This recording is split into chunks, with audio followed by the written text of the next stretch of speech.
napasugod, no? Si Bato de la Rosa, mga kababayan, napasugod si Bato de la Rosa doon. Oh, sa KOJC. Ngayon ko lang nakita ito, ha. Eh syempre, ano po ang pakay niyan?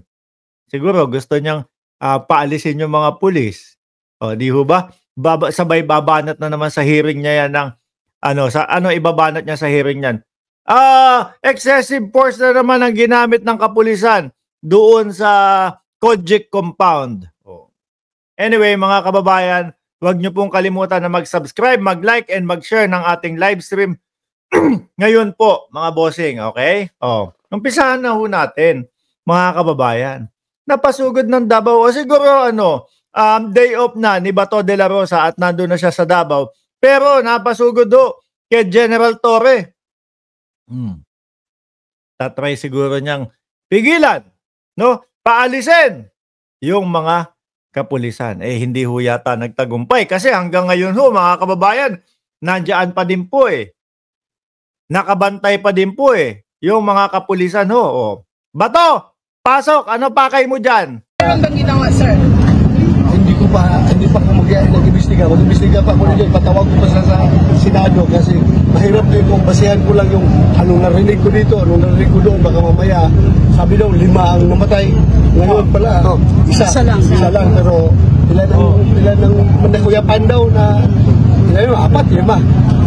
Kasi mga kababayan, kanina, pagtutok ko dito sa nangyayari po sa Kojik, mga bossing, meron daw po, naku, 5 na ang nategi, ganito, ganyan, sa kagagawa ng mga kapulisan dahil lumusob, dahil pumunta dito.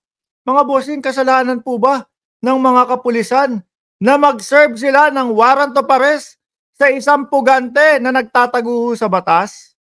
Kasalanan ba ho ba yun, mga bossing? Oh. Eh, Diyos ko po. Ang tanging ginawa lang po ng ating mga kapulisan, mga kababayan, pumunta doon para ipatupad ho ang batas. Nandyan na ho si Mike Cervera, mga bossing. Naku po, magnininong ho ako sa magiging baby ni Boss Mike Cervera at ni Ma'am Jen, mga bossing. Ilang buwan na po ba, Boss Mike? Anyway, mga kababayan, yun lang naman po eh. Oh. Di ba? Pero ako mga kababayan, ako naniniwala na pumunta dyan si Bato de la Rosa. Na sumipot dyan si Bato de la Rosa. Para nga, kung kaya ng power niya na mapa-stop, mapa-uwi at mapaalis yung mga kapulisan natin na gusto lang naman magtrabaho, yan ang gagawin niya. Ano po? Oh. Merong mga pakalat kasi, etong Kojik, yung mga nandiyan sa Kojik na 5 na ang tegi, ganito, ganyan.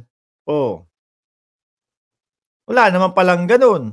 Oh. Kung meron man, mali naman yung numero. Kasi para magmuka na yung mga kapulisan natin, ganun ang dulot. No? Stress ang dulot. Stress talaga sila. Nakikisali sila Ano? Hindi naman sila kasali. Si Kibuloy lang naman ang gustong kunin. Si Kibuloy lang naman ang gustong ipasok sa oblo. Habang nililitis, sila panay po ang pakikisali nila. Panay ho ang pagpipilit nila sa sarili nila na sila ay kasali.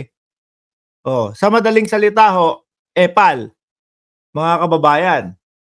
Di ho ba? Naku, kinakawawa kami ng mga kapulisan. Si Kibuloy lang naman ho ang gustong kunin. Si Kibuloy lang ang gustong serban ng warrant of arrest. Tapos nag-iimbento pa ho. No? Kaya nga sabi ko anong ang daming artistang dumalo doon sa Davao na yun. Oh, doon sa Kojik compound nila. Mga artists medyo may hinihimatay, merong nawawalan ng hininga, tapos idadaan sa, Diyos ko po, mga delaying tactic ninyo. Mga delaying tactic ninyo, tapos pagmumukain nyo na merong 5 ang tegi, di wow. Tapos malaman mo, wala naman pala O mali yung numero. Di ho ba? Kasi hindi naman kayo kasali. Pinipilit nyong isali ang inyong sarili dyan sa kaguluhan, kaya lalong gumugulo. Napakasimple lang ng inyong problema dyan. Isuko nyo si Kibuloy. Tapos ang problema ninyo. Sabi ni Narcisa Besa, bakit Sir De La Rosa, inaayunan mo ba ang mga maling ginawa ni Kibuloy? Wala po ba kayong anak na babae? Tama. Ano? Sabi ni Jan Heneta, kung wala talaga pastor nila, bakit napaka-defensive nila? Di hayaan nila magalugog mga pulis. Kung wala talaga sila dyan, labas na kasi, pastor. Kung wala ka... Alam niyo, tama ho yung sinabi ni Sir Jan Heneta, no? Kung wala doon si pastor, sige, bahala ka dyan. Hali kayo mga KOJC member. Magsialisan tayo, bahala sila dito. Kesyo daw po, magtatanim daw po. May narinig pa ako isang vlogger. Abangan nyo yung mga kapulisan natin dyan. Baka magtanim ng granada dyan. Magtanim ng granada. Kayo kakabangag nyo sa ating Pangulo, hindi ba kayo na yata yung tawag dito? Kung ano-ano na yung iniisip nyo, mga tamang hinala na kayo dyan. Panay pa ulit-ulit kayo, nabangag ang ating Pangulo. Pero yung mga ikinikilos nyo, parang kayo yung mga laging tama ang hinala. Mga tamang hinala, illegal occupation yan. GG kayo sa Supreme Court niyan. Naku po. Kens, sabi nga, di ba? Ang sabi, Kens, ni Torre, magreklamo sila. Hindi iyan ang panahon o hindi yan ang lugar para makipagdebate kay Torion. Si Torion, ang gagawin lang niyan patagalin, yung pagpasok. Siguro, i-delay niya yan sa harapan. Saglit lang, ganito, ganyan. Siyempre, napapanood na sa loob yan. Pwedeng ilipat na si Kibuloy. Di ba? Mag-ready! Ilipat ng lugar si Kibuloy. Ganyan lang Kaya sabi, 30 minutes ka lang magsalita, Torion. Sabi ni General Torre. No? Tapos, kapag may question ka pa, sige, pag may question ka pa, ano ang gagawin? Doon ka magreklamo, no? Magkaso ka. No. Ganyang katapang huwang general, mga kababayan. Eto, si Bato. Bato, ituloy mo ang sinasabi mo. Kakaroon ng ulit ng hearing, sir, regarding this one. Senate, pag-atunin mo din to facilitate the negotiation between the police and Kasi UTC. in-interview ko siya ako kanina, tapos sinabihan ako na yung mga membro doon ng QGC bawal lumabas, bawal pumasok dito sa kanilang property. So that's my very concern. Bakit ganon? Kasi property nila ito Hindi mo na ito pagmamayari ng gobyerno, pwede mo silang bawalan na pumasok. Bakit ngayon kakakita ko lang, kakapasok lang, labas-masok yung mga vlogger ninyo? Di ba?